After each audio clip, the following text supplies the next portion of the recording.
Jesús y la samaritana.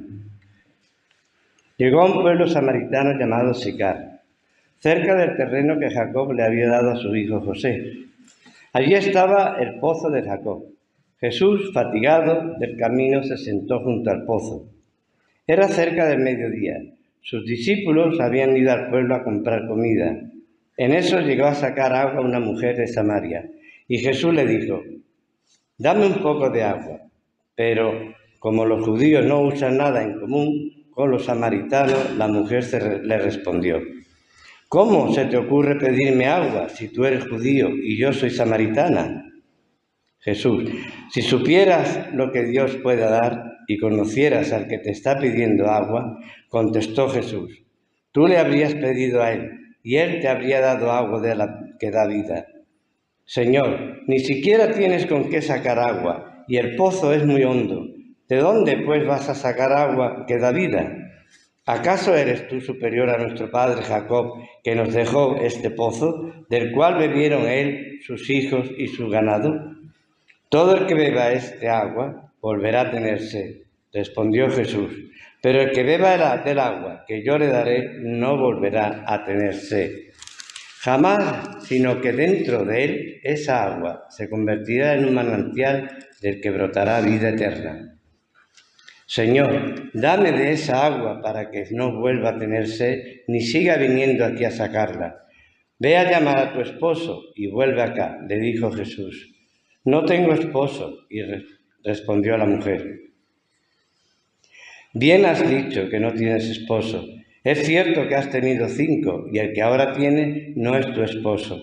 En esto has dicho la verdad». «Señor, me doy cuenta de que tú eres profeta. Nuestros antepasados adoraron en este monte, pero ustedes, los judíos, dicen que el lugar donde debemos adorar está en Jerusalén. Créeme, mujer, que se acerca la hora en que ni en este monte ni en Jerusalén adorarán ustedes al Padre. Ahora ustedes adoran al que no conocen. Nosotros adoramos lo que conocemos, porque la salvación proviene de los judíos. Pero se acerca la hora, y ha llegado ya, en que los verdaderos adoradores rendirán culto al Padre en espíritu y en verdad. Porque así quiere el Padre que sean los que adoren. Dios es espíritu, y quienes los adoran deben hacerlo en espíritu y en verdad». «Sé que viene el Mesías, al que llaman el Cristo», respondió la mujer. «Cuando Él venga, nos explicará todas las cosas». «Ese soy yo, el que habla contigo», le dijo Jesús. Los discípulos vuelven a reunirse con Jesús. En esto llegaron a sus discípulos y se sorprendieron de verlo hablando con una mujer. Aunque ninguno le preguntó: «¿Qué pretendes?», o «¿De qué hablas con ella?», la mujer dejó su cántaro, volvió al pueblo y le decía a la gente: «Vengan a ver un hombre que me ha dicho todo lo que he hecho. ¿No será este el Cristo?». Salieron del pueblo y fueron a ver a Jesús. Mientras tanto, sus discípulos le insistían: «Rabí, come algo». «Yo tengo un alimento que ustedes no conocen», replicó él. «¿Le habrán traído algo de comer?», comentaban entre sí los discípulos.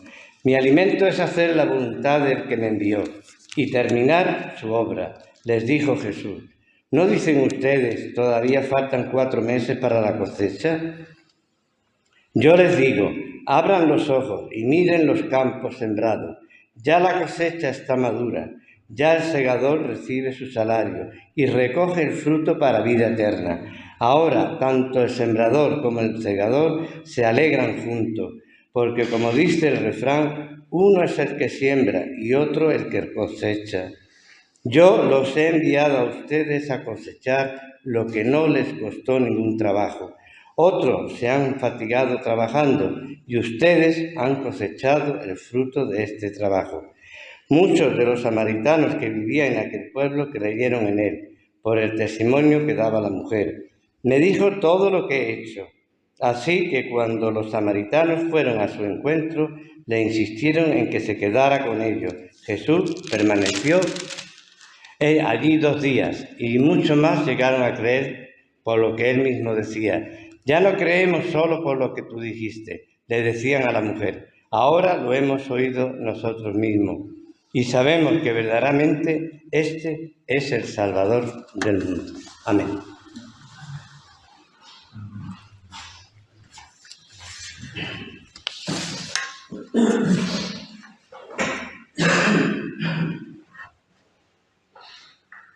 Terminamos de leer este pasaje, o de escuchar este pasaje, y de alguna forma, ya sea con palabras o con el pensamiento, por necesidad, lo transformamos en una oración. Danos de beber de tu agua de vida, del pozo de la sanidad, las aguas de la reconciliación, de la acogida, de la auténtica santidad, de apartarnos y sentirnos reclamados por Dios.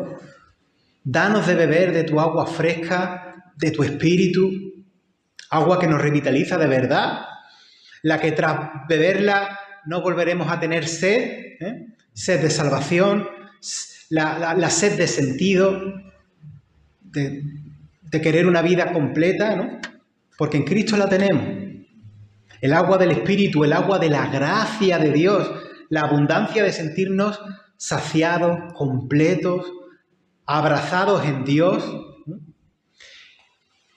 Y comprendernos en un sentido, o como tanto se dice en el evangelicalismo, ¿no? También en un propósito, de vernos en un propósito. Esa es la oración que más o menos, dicha o no dicha, nos sale de forma, lo mismo, consciente o inconsciente. Ahí está.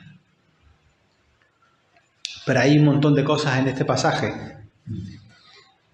Tan rico es que no la podemos ver toda, y tan largo es el pasaje, ¿verdad?, que van a quedar muchas cosillas fuera. Pero sin entrar en esas cuestiones, que puede ser, porque el Evangelio de Juan además es muy intencional con todas estas cosas, pero sin entrar en eso de si la mujer representa, porque en el Antiguo Testamento a veces hay cosas parecidas, si representa a Samaria, a todo el pueblo de Samaria, y si sus 5 maridos son, como dicen, las 5 tribus que después de Asiria repoblaron el lugar, sin entrar en esas cosas, que pueden ser o no puede ser, o puede tener doble sentido o no tenerlo.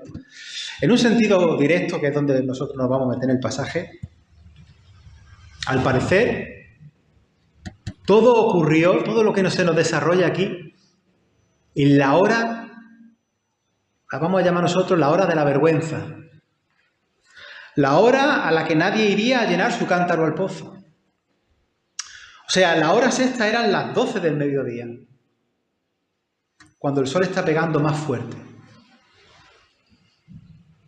El agua, pues como en nuestros pueblos, ¿no?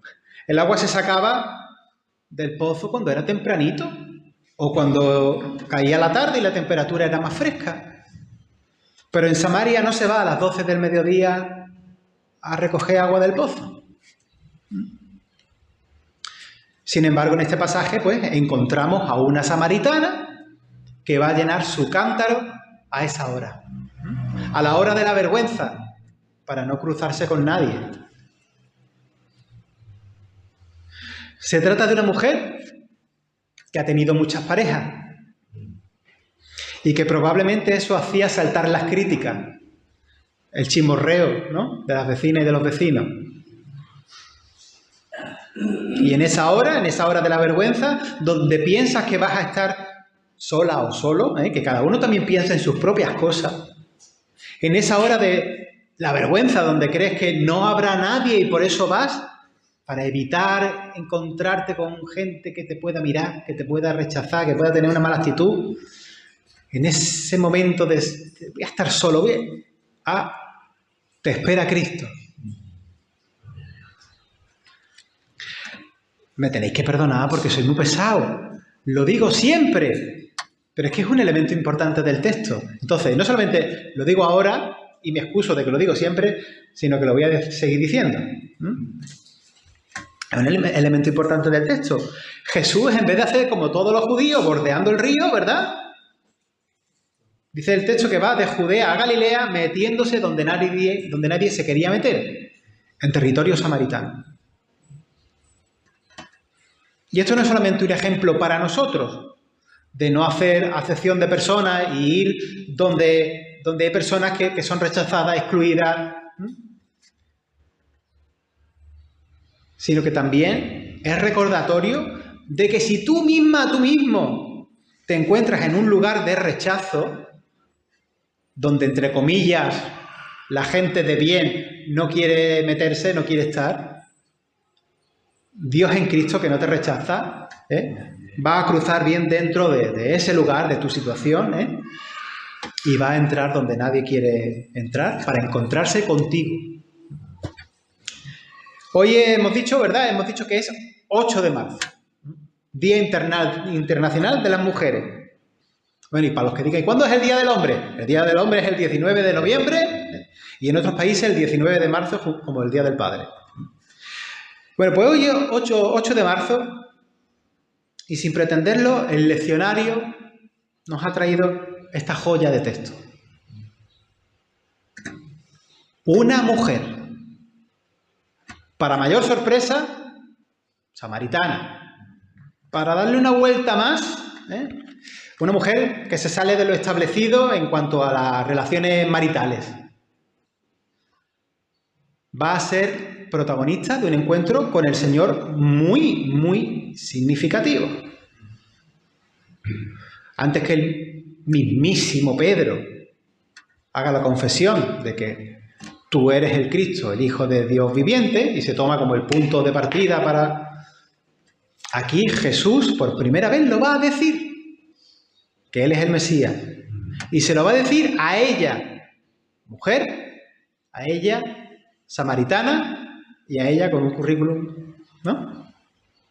Lo tenemos en el versículo 26. En el versículo anterior ella dice, yo sé que tiene que venir el Mesías. En el 25. Y como respuesta Jesús le dice, sí, soy yo. El que habla contigo, soy yo. Y ahí se lo revela. O sea, Jesús no guarda aquí lo que se llama el secreto mesiánico. Que ni siquiera a sus discípulos, a sus propios 12 discípulos le habían hablado tan claro hasta el momento. El Mesías de Dios se le ha dado a conocer a ella en la hora de su vergüenza. ¿Es que era ella la mujer más santa del pueblo para tener tan alto privilegio? ¿Eres tú el más santo del pueblo? Qué grande es la gracia de Dios, ¿no? Y el Dios que se te da a conocer en Cristo. Porque todo se basa en la gracia. La gracia viéndose en los piltrafas que somos, ¿no? Viene a ti y se relaciona contigo por gracia. No perdamos este horizonte, ¿no? Y otra cuestión para este Día Internacional de las Mujeres. Resulta, lo que también lo hemos dicho muchas veces, pero son detalles que hay que poner aquí a... Estaba mal visto que los rabinos hablasen con mujeres, ¿verdad? En la calle, al aire libre. Y en algunas corrientes rabínicas estaba mal visto que incluso tú hablases con tu propia mujer en la calle. Habrá normas más absurdas y más deshumanizantes o más tontas que esta. ¿Y qué hace el Señor? ¿Sigue la norma de lo establecido? Manda a la borra la norma social. Y claro que habla con esta mujer. Mujer. Y encima, samaritana. Él sí le dirige la palabra. Dignifica a las mujeres, incluyendo esta que para los judíos estaba mal vista, por 3 razones. Bueno, y por 5 ya después. Si veis el versículo 27, está teniendo este diálogo, llegan los discípulos. ¿Y qué dice el texto? Bueno, ya las palabras, en uno dice se maravillaron, otro tal, pero los discípulos se maravillaron, otras versiones dicen se sorprendieron, no me acuerdo en esta cómo dice, se sorprendieron de encontrar a Jesús hablando con una mujer. Por eso que estoy diciendo. Qué pasaje tan hermoso. Fíjate en esto. Qué precioso también que Jesús mismo No sé si reparamos demasiado en estos detalles, pero comienza pidiendo. Cuando llega la mujer allí, él no se pone de primera a soltarle el sermón o a señalarle su pasado Jesús. Ahora entramos en el tema de la encarnación, claro. Jesús, logos, hecho carne, humano, humano de verdad, no en apariencia, manifestando esa encarnación real y pues empieza vulnerable. ¿Por qué estaba vulnerable? Y dice, mujer, dame de beber. Estoy sediento, dame de beber. El Señor del agua se presenta sediento. Bueno, y en otro pasaje sabéis que también nos enseña aquello de que Él está en los sedientos, ¿no? Y en los hambrientos, y en los que tienen frío, a los que tenemos que atender. Pero aquí es el mismo, de una forma directa, el que tiene sed natural. Hay un misterio, ¿no? Cristo no solo sacia nuestra sed, sino que también se deja necesitar. Curioso, ¿no? Y no entra en un diálogo desde la superioridad, sino de la humanidad real que Él está llevando y que comparte con nosotros. Y por eso tiene sed, y por eso habrá tenido frío, calor y hambre y todas las necesidades humanas reales.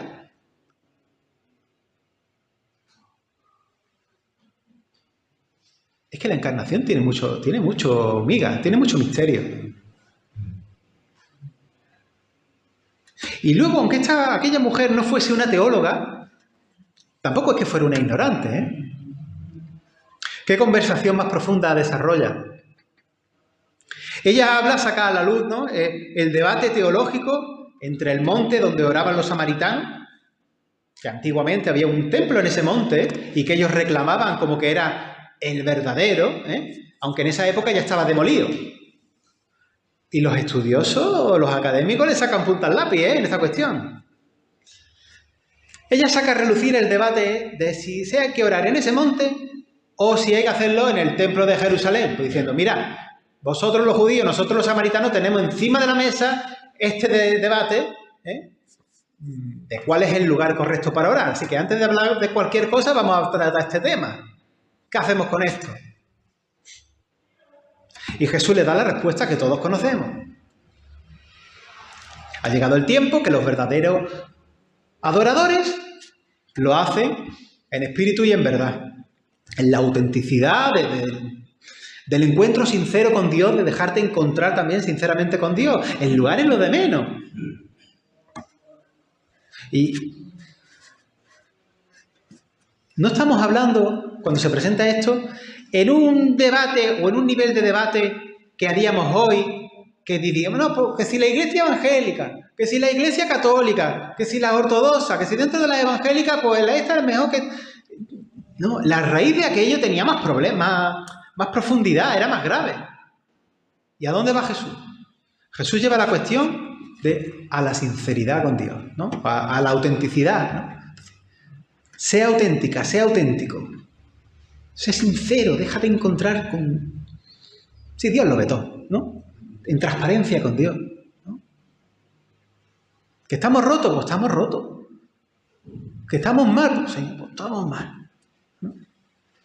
Jesús dice que no es la geografía lo que determina el encuentro con Dios, ni la alabanza verdadera. Por cierto, los que tienen escatología dispensacionalista tendrán que hacer ajustes en sus doctrinas con esa obsesión con Israel. Algunos están diciendo que la guerra ahora es para que se vuelva a poner el templo. Algunos generales, ojo, algunos generales del ejército están diciendo que uno de los penaltis, otro de los propósitos es que se vuelva a poner el templo.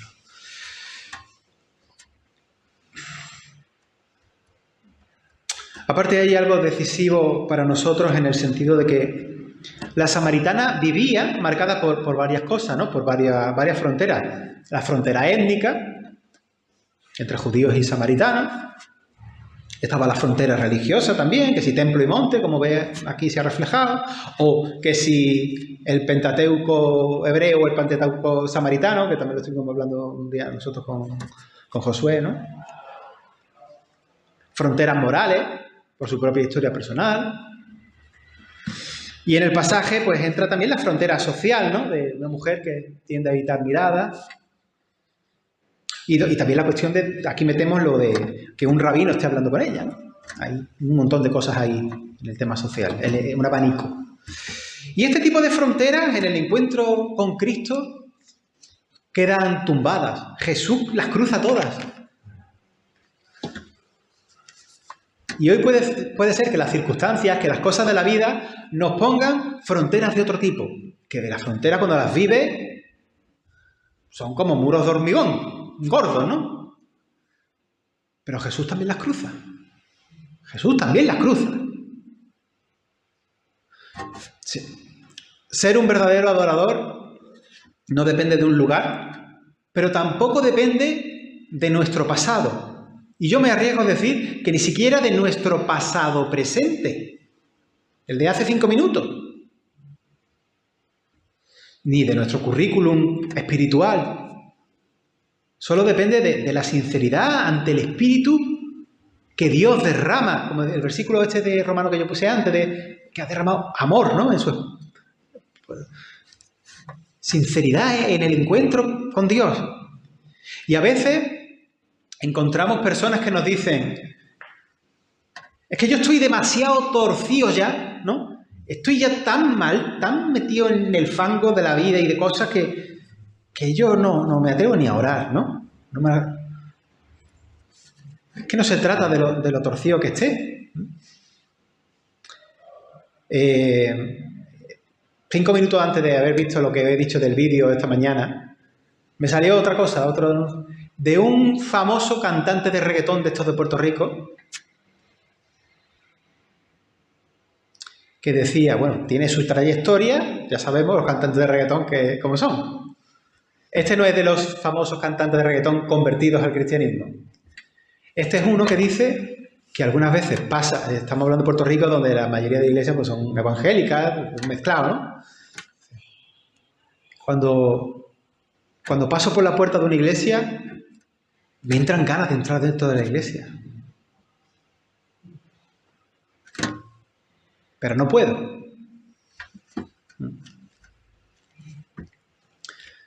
Bueno, ahí podríamos decir varias cosas, ¿no? Que no puedo por cómo yo me siento, o no puedo porque creo que me van a machacar ahí que no vea. No, también puede ser. Pero de lo que sí sabemos es que no se trata, al menos delante de Dios, de lo torcido que tú estés. Hemos dicho que el Señor penetra en nuestras circunstancias para ese encuentro con nosotros y darnos su agua.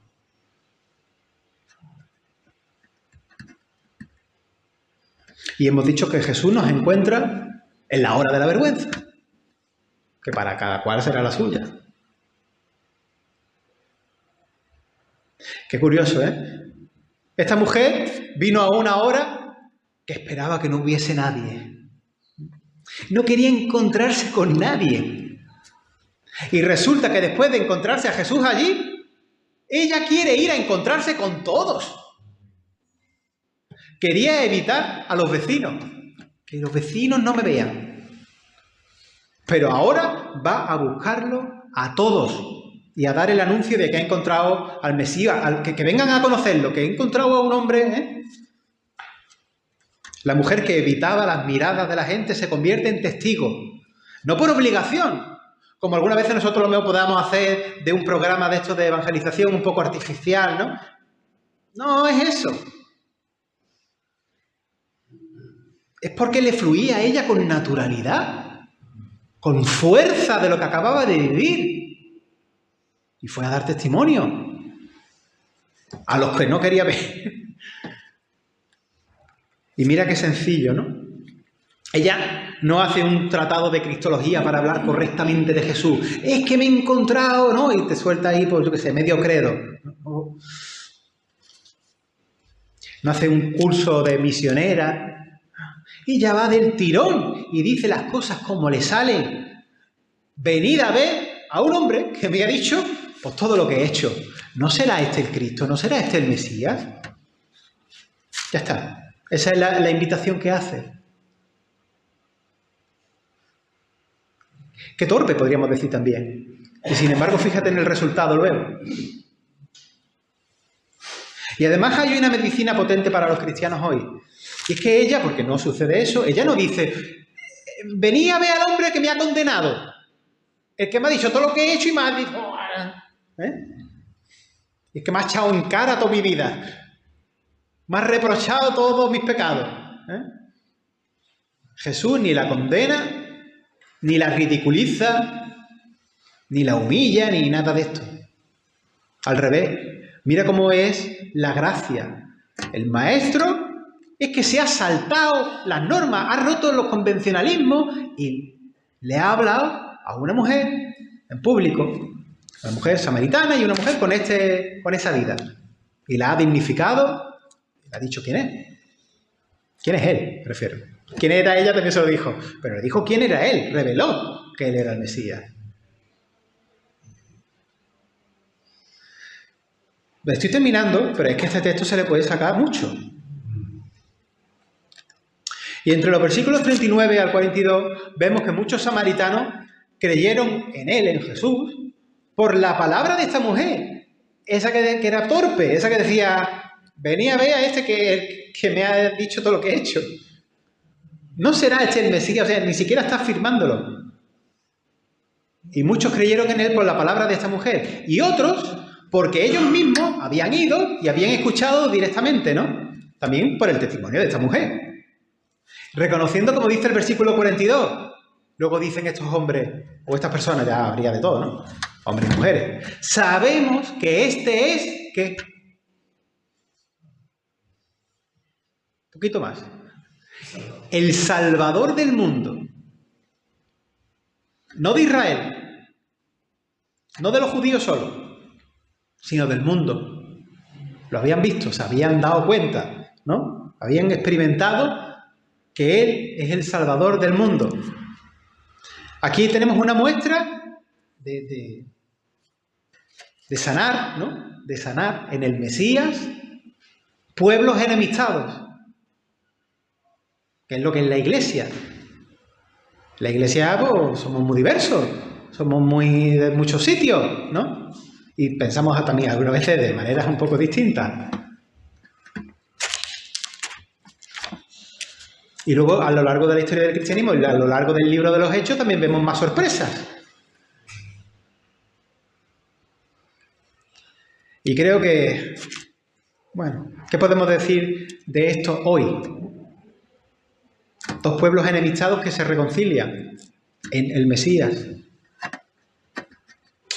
Yo creo que el mundo en el 2026 necesita, y no hace falta que diga las razones, no sentarse en el pozo de Jacob, en el sentido de la ley o del antiguo pacto, sino acudir al pozo del nuevo pacto, acudir al que da un agua vida de vida que nos cambia. Si no, nos estaremos matando. Termino con la misma oración que empecé. Danos de beber de tu agua de vida, del pozo de la sanidad, de las aguas de la reconciliación, de la acogida, del perdón, de la auténtica santidad. Danos de beber de tu agua fresca, de tu espíritu, agua que nos revitaliza de verdad, la que tras beberla no volveremos a tener sed. La sed de salvación, la sed de sentido, de querer una vida completa, porque en ti, Señor, la tenemos. Solideo Gloria.